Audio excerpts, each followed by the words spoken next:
Peace and black power, peace and black power. It's the Prince of Pan-Africanism, King Kong consciousness. Holding down West Philly real quick. Had to come get a bus of grub at Vegan-ish. Make sure y'all support the black restaurants in Philly. I'm at Vegan-ish, right off 52nd and Girard. Shout out to the West Philly family. You feel me? Shout out to the Breakfast Club, Charlemagne the God, DJ Envy. Good conversation today. I guess that interview will be dropping on Monday. But I got a message for President Joe Biden. Message for President Joe Biden. When are you going to do something for black people, President Joe Biden? When are you going to do something for black people? You signed the executive order for the transgenders. You signed the executive order for the Asians. No problem. When are you going to sign an executive order for black folks? You have had 5 major police terrorism cases during your presidency. You have had 5 major police terrorism cases during your administration. You've been in office approximately 90 days. You have ignored the hell out of black people. You've been in office approximately 90 days and you have ignored the hell out of black people. Officer Nazario was brutalized by your police. The only reason why he's alive, in my opinion, is because he had on his army uniform. If he was not wearing his army uniform, I think he would have been murdered also. 16-year-old sister shot 4 or 5 times in the chest holding a knife. President Biden, it's not acceptable. You're not going to sit here and tell me that the police had to kill a 16-year-old girl with a knife in her hand. And the reason you can't stand here and tell me that the police had to kill a 16-year-old girl with a knife in her hand is because being an educator and working in the schools, I have seen lunchroom aides. I have seen parent volunteers. I have seen hallway monitors break up fights, riots, gang wars. I have seen them disarm students who had knives and other weapons in their hands. So if a lunchtime aide can break up a fight and disarm a student holding a weapon without having to shoot them, how can you convince me that a trained police officer wearing a bulletproof vest, a knife-proof vest, how can you convince me that a trained police officer with a bulletproof vest had to kill a girl with a knife in her hand? That is absolute bullshit. You could have used the taser. You could have used the rubber bullet. You could have tackled her.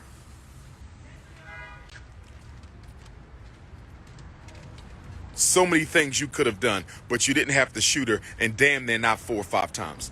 4 or 5 times you intended to take her life. Only 22 seconds elapsed from the time you got out of your car until the time you murdered her. A half a minute. Her life wasn't even worth a half a minute to you. Her life wasn't even worth 1/2 of a minute. 22 seconds from the time you got out your car until you shot that sister. Don't tell me you can't disarm a 16-year-old with a knife when school staff do it every day. School staff do it every day. School staff do it every day. On top of that, how is it that the police in America are able to disarm armed killers? You guys are able to apprehend armed killers. There's a mass shooting in America almost every other week. There's a mass shooting in America almost every other week. There's a mass shooting in America almost every other week. White males. White males. And somehow you can show up to a mass shooting. The police can show up to a mass shooting after a white male armed with military-grade weapons has murdered 5 people, 10 people, 20 people, and you can show up to a mass shooting and somehow you are able to apprehend a armed killer without shooting him. Help me understand that. Help me understand that. Why don't y'all hop out the car and shoot the mass murderers? Why y'all don't do that? You hopped out a car and shot a 16-year-old with a knife. Why don't you hop out the car and shoot the mass killers who got rifles, AK-47s?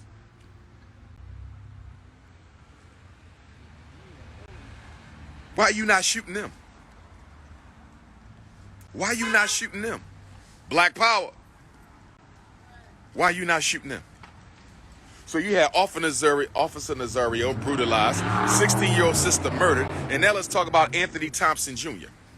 Let's talk about Anthony Thompson Jr. 17-year-old brother, looked like he weighed 100 pounds soaking wet, Knoxville, Tennessee. Shout out to Tennessee. The Prince of Pan-Africanism will be coming back to Knoxville. I ain't been in Knoxville since I spoke at the University of Tennessee. I haven't been to Knoxville since I spoke at the University of Tennessee. But help me understand how Anthony Thompson Jr., 17 years old, he don't weigh more than 100 pounds soaking wet. Don't weigh more than 100 pounds, black power, don't weigh more than 100 pounds soaking wet. 4 police in the stall with him. Y'all know how small a bathroom stall is. Y'all know how small a bathroom stall is, right, fellas? We know how small a bathroom stall is, right? And so you got 4 police in the bathroom stall with a 17-year-old boy who don't weigh 100 pounds soaking wet. And you're trying to tell me that because you thought he had a gun, y'all claim he had a gun. I never saw the gun. I never saw the gun. And police lie on dead black people all the time. Police lie on dead black people all the time. Police lie on dead black people all the time. So you're not going to convince me that that boy had a gun. But even if he did, even if he had a gun, there's 4 police in the stall. One of you can grab his hands. One of you can grab his feet. One of you can grab his neck. And the 4th one can take the gun out of his waist. One of you can grab his hands. One of you can grab his neck. One of you can grab his feet. And the 4th one can take the gun out of his hands. If he was white, he's still alive. If that 16-year-old sister in Columbus was white, she's still alive. You're not going to convince me you had to kill either one of them. You're doing it because you can get away with it. You're doing it because the President of the United States, who is the chief law enforcement officer in this country, refuses to do anything about police genocide against black people, although he's breaking his back to take care of the Asians. He's breaking his back to take care of the transgenders. He's breaking his back to look out for the illegal immigrants. Joe Biden won't say a damn thing about police genocide. Ain't said nothing yet, but he told black folks that if they don't vote for him, they not black. But he had the audacity to tell black folks, if you don't vote for him, you're not black. Somebody help me understand that. How does Joe Biden get the audacity to tell black folks if you don't vote for him, you're not black, and then when you vote for him, he don't do a damn thing for you? He don't do a damn thing for you. So here's the message to the Democrats. The message to the Democrats is you're getting no votes from black people the next presidential election if Joe Biden don't handle this situation. The message to the Democrats, you're not getting no votes from black people the next presidential election if y'all don't handle this shit. Y'all worried about losing middle of the road Democrat votes? Y'all worried about losing liberal Republican votes? Y'all worried about losing white teacher votes and white police votes? Well, guess what? You're going to lose all 50 million black votes. You're going to lose all 50 million black votes. I better not hear another black person tell a black person to get out and vote. I better never hear another Negro tell another black person to get out and vote. I don't want to hear that shit no more. Vote or die is bullshit. We vote, we still die. I don't want to hear it no more. Vote or die is bullshit. We vote and still die. I don't want to hear it no more. I don't want to hear no more of that bullshit. And to the Congressional Black Caucus, let me say this to the Congressional Black Caucus. Can somebody help me understand? Because I'm not a politician, I'm a freedom fighter. Can somebody help me understand? Because I'm not a politician, I'm a revolutionary Pan-Africanist. Can somebody help me understand? Because I'm not a politician, I'm a Garveyite. Can somebody help me understand how black America has 57 black people in the House of Representatives? We're talking about the U.S. Congress. Peace and love, sister. We're talking about the U.S. Congress. Help me understand how black folks have 57 black folks, 57 people in the House of Representatives. We have 2 black senators, 57 of us in the House of Representatives, plus 2 black senators. That's 59. 57 of us in the House of Representatives, 2 of us in the U.S. Senate. That's 59. I'm going to round it off to 60. I'm going to round it off to 60. I'm going to round it off to 60. Can you help me understand? Can you help me understand how there's 60 black people in the U.S. Congress? 60 black people in the U.S. Congress. 60 black people in the U.S. Congress. And y'all can't make the president do a damn thing about police genocide. What good are you, Congressional Black Caucus? What good are you, Congressional Black Caucus? I'm talking to the Congressional Black Caucus. I'm talking to the Congressional Black Caucus. I'm talking to the Congressional Black Caucus. How we got 60 Negroes in the U.S. Congress and they can't walk down the street and make the president do something for the black people you forced to go vote for this white man. Somebody help me understand. Somebody help me understand. 60 black congressmen, 60 of them, 60 black congressmen, and y'all can't walk down the street and make the president do shit to save black people. What good are you? What good are you? We don't need the Congressional Black Caucus. Since y'all can't do shit, since y'all can't make the Senate do shit, can't make the House do shit, can't make the Supreme Court do shit, can't make the president do shit, if you can't make the executive branch of the government do anything to save black people, if you can't make the legislative branch of the government do anything to save black people, and if you can make the judicial branch of the United States government do anything to save black people, what good are you? The Congressional Black Caucus has been around since 1971. The Congressional Black Caucus has been around since 1971. Congressional Black Caucus has been around since 1971. What have y'all done? Can somebody tell me the benefit of the Congressional Black Caucus to black people? Can somebody give me the benefit of the Congressional Black Caucus to black people? I'm asking a serious question right now. Shout out to all the FDMG donors. Shout out to all the Pan-Africanists. Shout out to my South American Africans, my Caribbean Africans, my Canadian Africans, my Australian Africans, my European Africans, my South Pacific Africans, my continental Africans, my American Africans. Can somebody tell me what good has the Congressional Black Caucus been since 1971? That's what I want to know. What good? Since 1971, 81, 91, 01, 11, 21. This is y'all 50th year? Are you kidding me? This is the 50th anniversary of the Congressional Black Caucus. This is the 50th anniversary of the Congressional Black Caucus, and you can't name one thing y'all have done in 50 years except make black people vote for white people. That's the only thing I know y'all do. The only thing y'all done in 50 years is make black people vote for white people. What good are you? Maxine Waters, notable exception. We got a couple of notable exceptions, but it's not that many notable exceptions. It's not too many notable. So this is what we gonna do. Once we finish these renovations on the Garvey School, we're gonna have our own national black political convention, chaired by the Prince of Pan-Africanism.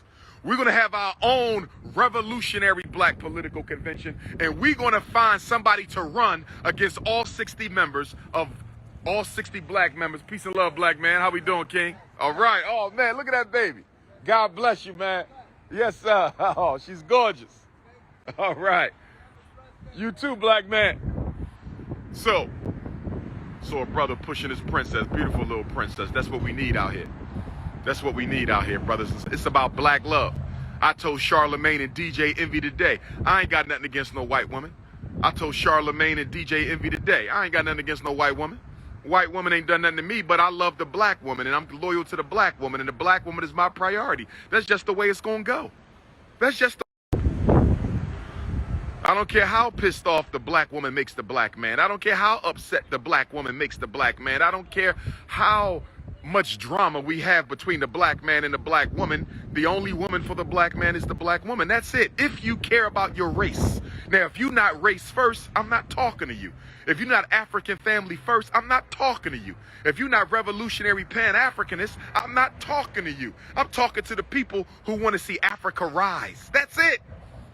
I'm not talking to nobody else. This is not a coon conversation. This is a conversation for liberation. If that's not you, hop off the live. If that's not you, hop off the live. But we're going to have a revolutionary national black political convention. Revolutionary national black political convention. And all 60 Negroes on Capitol Hill are going to be replaced. We're going to find a suitable, competent, relevant, revolutionary black person to run against all 60 members of the Congressional Black Caucus if they don't do something fast. We're telling y'all right now. Maxine Waters, let your troops know. Maxine Waters, I love you, sister. You are one of the exceptions, Queen Mother Maxine Waters. You are one of the exceptions. But please let the other 59 Negroes know that if they don't make Joe Biden do something to save black people, if they don't make the Supreme Court do something to save black people, if they don't make the U.S. Congress do something to save black people, Dr. Umar is promising you I'm going to get a whole slate of new, fresh black, revolutionary, independent candidates to challenge all 60 of you, minus Maxine Waters and minus a handful of other ones. That's right. Y'all think y'all gonna let the white folks keep killing black folks and we ain't gonna? No. You Negroes will be out of Capitol Hill. So enjoy your last term. Enjoy your last term, because if you can't make the president do anything for black folks, we gotta get you up out of there. We gotta get you up out of there. We gotta get you up out of it. We're not having this shit no more. That's right, we're not having it. Message to all the black mayors in America. All the black mayors in America, if you don't do nothing about the police genocide in your city, we getting your ass up out of there. Enjoy your last term. Enjoy your last term. And let me talk to all the blacks on city council. New York City Council, Philadelphia City Council, Camden, New Jersey City Council, Newark, New Jersey City Council, Hamden, Connecticut City Council, D.C. City Council, Baltimore City Council, L.A., Phoenix, Chicago, Detroit, Milwaukee City Council. If you can't do nothing about the police brutality in your city, we're going to get your ass up out of there too. Now, we're going to start with the U.S. Congress. We're going to start with the 60 Negroes in the U.S. Congress. We're going to start with the U.S. Senate and the House of Representatives. We're going to start with the 2 black senators and the 57 black U.S. reps. We're going to start with them, but we're not stopping. We coming to the mayors. We coming to the city council. Oh, yeah. Oh, yeah. So y'all better make up your mind. You going to serve black folk or you going to serve the white power structure? Make up your mind. Make up your mind, Congressional Black Caucus. Make up your mind, black politicians. I'm talking to all y'all in the United States. I'm talking to every black elected official in America with few exceptions. My man Mark Baker down in South Fulton County, Georgia, he's an exception. Maxine Waters is an exception. And I know we got a couple dozen. I know we got a couple dozen. But most of you ain't doing nothing about police genocide. Most of you ain't doing nothing about miseducation. Most of you ain't doing nothing about mass incarceration. Most of you ain't doing nothing about gentrification. Most of you ain't doing nothing about access to wealth. So we're going to get your asses up out of there. I'm getting sick and tired of black politicians thinking that they glorified celebrities. I'm getting sick and tired of black politicians thinking y'all glorified celebrity. You ain't no damn celebrity. You want to be a celebrity? Go pick up a basketball. Go get a football. Go get a tennis racket. Go get a tennis racket. You think you a celebrity? Go be a rapper. Go be an actor. Go be an R&B singer. Go do some shit like that. But you is not going to sit in an elected seat claiming to represent black folks and don't do a damn thing for us. Oh, no, we're not having that. And I'm telling you right now, you cannot come to the National Black Revolutionary Political Convention You cannot come to the National Black Revolutionary Political Convention if you got a snow bunny on your arm. I'm talking to black men and black women. This is a National Black Revolutionary Political Convention. This is a National Black Revolutionary Political Convention. And if you dating somebody outside the race, you are not invited. You are not coming in there and your ass go home to a white woman. You are not coming in there and your ass go home to an Asian. You are not coming in there and you go home to a Mexican or an Arab or anybody else. If you are not black, and if your mate ain't black, you're not coming to my convention. You're not coming to my convention. That's right. That's right. And black women, no disrespect. I don't even know if I'm going to let you in if your hair not nappy. If you ain't happy to be nappy, black woman, I don't know if I'm letting you in. If you ain't happy to be nappy, black woman, I don't know if I'm letting you in either, because I'm getting tired of all this cooning. The cooning stops today. The cooning stops today. The cooning stops today. It's the Prince of Pan-Africanism live from West Philadelphia. It's the Prince of Pan-Africanism. I'm in the West Side today. Shout out to West Philly. Shout out to all my Bieber Middle School alumni, class of 1988, Bieber Middle School. Scotland School alumni, class of 92. Millersville University alumni, class of 97 and 2000. Philadelphia College of Osteopathic Medicine, Clinical Psychology graduating class of 2012.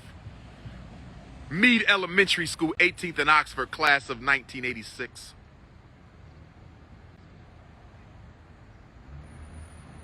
And I want to say this right now because you're going to hear about it on the Breakfast Club interview we did this morning. I'm going to say this right now because you're going to hear about it on the Breakfast Club interview we did this morning. Naomi Osaka, I love you. I want you to keep doing well, my sister. You took down the GOAT. Serena's the GOAT. Whether she lost or not, she's still the GOAT. You got a long way to go before you get to Serena level, but we love you. But Naomi Osaka, because I want you to understand me in case the Breakfast Club edits, might not necessarily, give us the whole story, and I'm not sure how articulate I was in delivering this. But Naomi Osaka, I really wish you would have represented Haiti in the upcoming Olympics and not Japan. Naomi Osaka, I really wish you would have represented the Republic of Haiti, the revolutionary island Republic of Haiti. I really wish you would have represented them in the upcoming elections, not Japan. Because the Japanese don't give a damn about you. Okay? And with all due respect, it is the African DNA and it is the African blood that gave you that tennis talent that you have, not your Japanese ancestry. The Japanese are not known for being great tennis players. It's just not something they do. I'm not saying they have a genetic problem. I'm simply saying culturally, the Japanese are not known for tennis, not as much as the Americans and the French and other people. Your talent comes from your African blood. It was your African Haitian father. It was your African Haitian father. It was your African Haitian father who taught you how to play tennis. It was your African Haitian father who taught you how to play tennis, and it was your African DNA coming from the Revolutionary Republic of Haiti. Big up to Saint-La Overture. Big up Jean-Jacques Dessalines. Big up the Haitian Revolutionary Army of August the 21st, 1791. It was your African DNA and your African father from Haiti who taught you the game of tennis. So why are you representing your mother's people when it was your father's people who are responsible for where you are and who you are? Black power! Why are you representing your mother's people when it was your father's people who are responsible for who you are and what you are? Like I told Charlemagne today. Like I told my brother Charlemagne today. And we respectfully disagreed, and that's all right. Like I told Charlemagne today during my Breakfast Club interview this morning. If Naomi Osaka would have represented Haiti, she would have been able to shine a light on the oppression of the Haitian people being carried out by the U.S. government and the French government. Just like John Carlos and Tommy Smith did for Black America in the '68 Olympics. Just like John Carlos and Tommy Smith did for Black America in the 1968 Olympics, Naomi Osaka could have done the same thing for Haiti in the upcoming Olympics. She could have put a spotlight on her father's people. She could have put a spotlight on her Haitian ancestors. All the kids that are being kidnapped over there. all the organ theft over there, all the unjustified killings of black people over there, U.S. military occupation over there, the American sabotage of the Haitian economy, the French domination over the Haitian government. Naomi Osaka could have really put a light on what's happening in black Haiti. But instead of representing the Africans of Haiti, she want to represent the Japanese of Tokyo. I got a problem with that. I'm not mad at my sister. She's a young sister. She got a long way to go. She's a young sister. She got a long way to go. But I'm saying that we got to stop this. And this is why we got to kill the snow bunny crisis. This is why we got to kill the snow bunny crisis. This is why we got to kill the snow bunny crisis. Because when we have these mixed race Africans, and we love them, they belong to us, they African. I want all my mixed race Africans to know I don't reject you. I don't deny you. You have to pass the same two tests that all Africans have to pass. Are you biologically African and are you psychologically African? Are you biologically African and are you psychologically African? From what I understand, according to Charlemagne, Naomi Osaka is psychologically African. And if that's the case, I applaud my sister. But that's still no excuse not to represent Haiti in the upcoming Olympics. There's still no excuse not to represent Haiti in the upcoming Olympics. I'm not knocking her. She's a young sister. She got to learn. I'm not knocking her. She's a young sister. She got to learn. You understand? Just like I'm not knocking my brother Daniel Kaluuya, you understand, who played Fred Hampton. I support Daniel Kaluuya. I support my Ugandan brother. I support Daniel Kaluuya. I'm going to continue to watch his movies. But when you get asked a question about the black struggle, you better speak up. You better speak up. When you get asked a question about black oppression, you better speak up. That's all we saying. That's all we saying. It's one race, one family. I don't make no distinction between Africans in the UK from Africans in America, Africans in America to Africans in the Caribbean, Africans in the Caribbean to Africans in Central and South America. I make no distinction between Africans in the West and Africans in the East. I'm holding everybody accountable. If you don't want to be held accountable, don't call yourself a Pan-Africanist. If you don't want to be held accountable, don't call yourself a Pan-Africanist. That's all we saying. But Joe Biden is a hypocrite. President Joe Biden is a hypocrite. How you out here making laws for Asians? You out here making laws for Asians. When you read the executive order for the Asians, when you read the executive order against Asian hate, that executive order don't mention black people.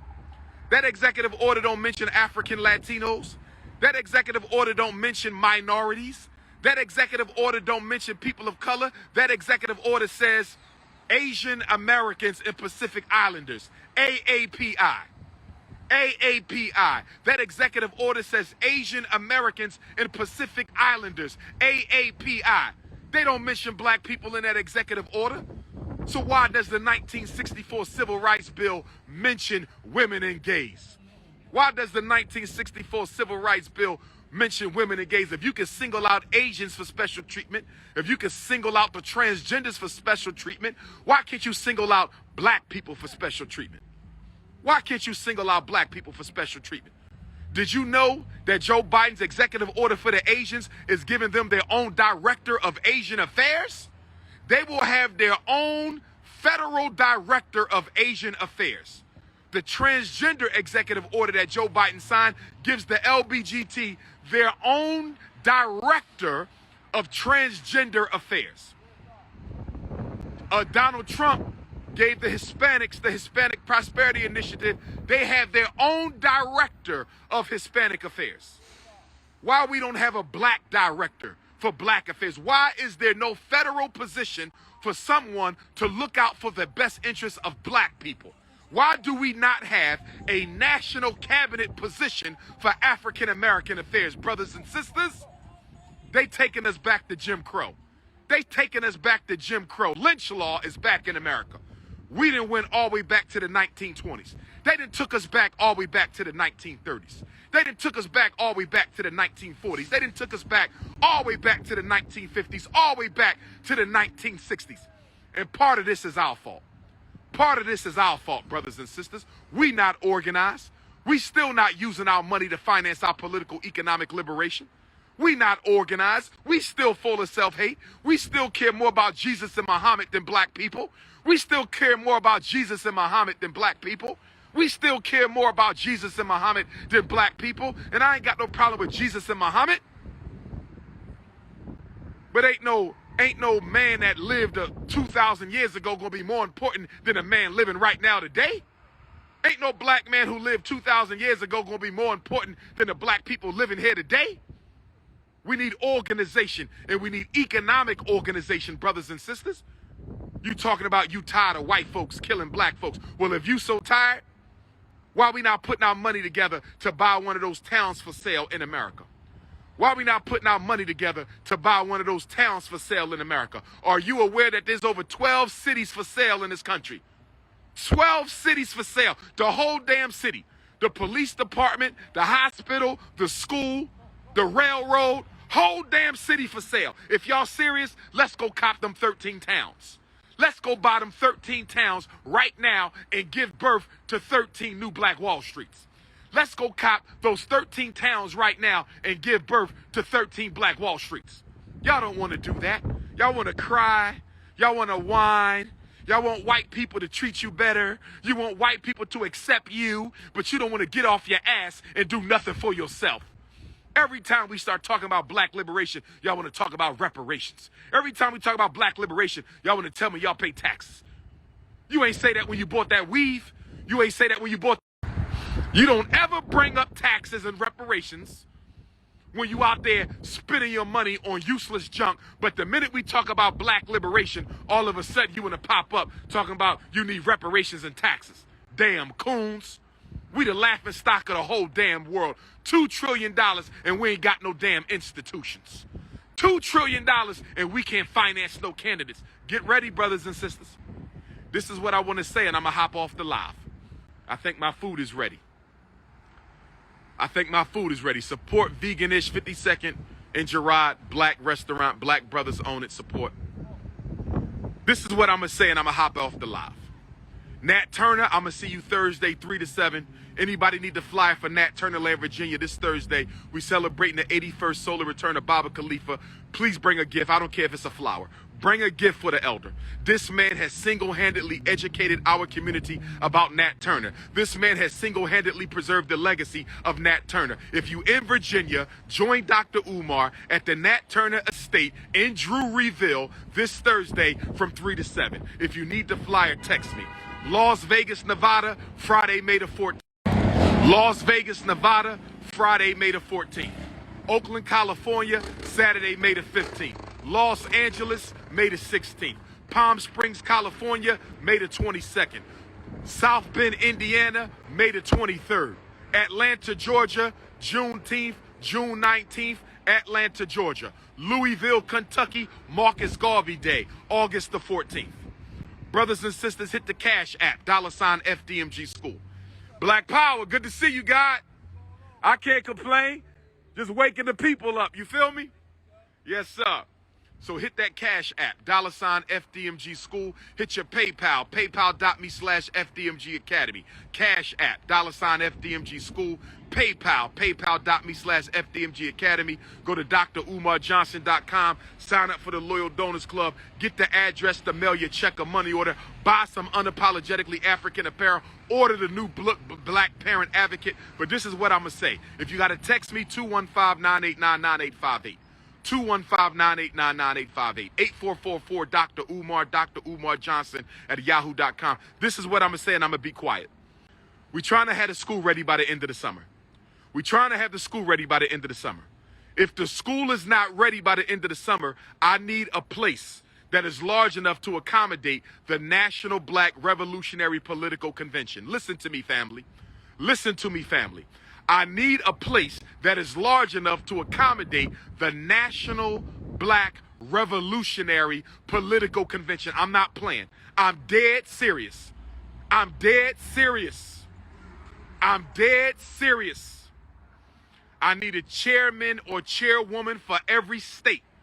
I'm not playing. We are getting all 60 U.S. congressmen out of the Senate and the House of Representatives if Joe Biden don't do nothing about genocide. We moving their asses out. We moving the mayors out. We not playing. We moving city council out. We moving state reps out. We moving state senators out. I'm not playing. The National Black Revolutionary Political Convention. Hashtag NBRPC.